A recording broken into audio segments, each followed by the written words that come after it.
निर्यातबंदी हटली तरीही कांद्याचे भाव का कोसळले? निलेश लंके यांचा जिल्हा उपनिबंधकांना सवाल. नगर बाजार समितीमध्ये भाव कोसळल्यानं शेतकरी संतप्त.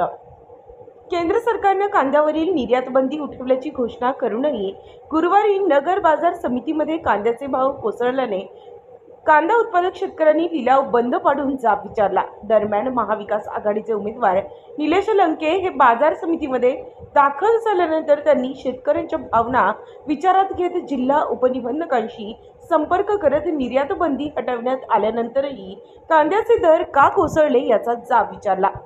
कांद्यावर निर्यातबंदी आणण्यात आल्याने गेल्या काही महिन्यांपासून कांद्याचे दर कोसळले होते. त्याविरोधात कांदा उत्पादक शेतकऱ्यांकडून संतप्त भावना व्यक्त होत असताना लोकसभा निवडणुकीच्या पार्श्वभूमीवर केंद्र सरकारनं कांद्यावरील निर्यातबंदी हटवली. या निर्णयानंतर भाव वाढतील या आशेनं राज्यभरातील बाजार समित्यांमध्ये कांद्याची मोठी आवक झाली.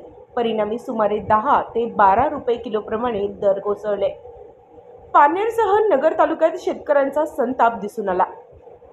गुरुवारी नगर बाजार समितीमध्ये लिलाव सुरू झाल्यानंतर मोठ्या प्रमाणावर भाव कोसळल्याने शेतकऱ्यांच्या संतापाचा उद्रेक झाला. हे आंदोलन सुरू असतानाच मतदारांच्या भेटीगाठीसाठी आलेल्या आमदार निलेश लंके यांनी शेतकरी बांधवांशी संवाद साधत त्यांच्या भावना जाणून घेतल्या.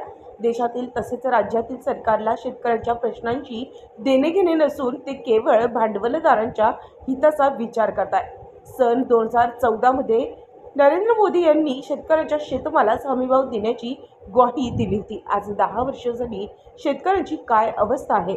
त्यांच्या आत्महत्या वाढत आहेत. शेतकरी बांधवांना न्याय देण्याची भूमिका शरद पवार हे कृषी मंत्री असताना त्यांनी कांद्याचे भाव वाढल्यानंतर निर्यातबंदीला साफ नकार देत शेतकरी बांधवांची बाजू घेतली. तेच कृषी मंत्री असताना शेतकऱ्यांसाठी 72,000 कोटींची कर्जमाफी देण्यात आल्याची आठवणही आमदार लंके यांनी यावेळी करून दिली. आमदार लंके यांनी यावेळी शेतकऱ्यांना आश्वासित केलं की लोकसभा निवडणुकीनंतर कांद्याच्या प्रश्नावर आपण आंदोलन उभे करू. मी सदैव तुमच्या पाठीशी असेल अशी ग्वाही देखील त्यांनी दिली.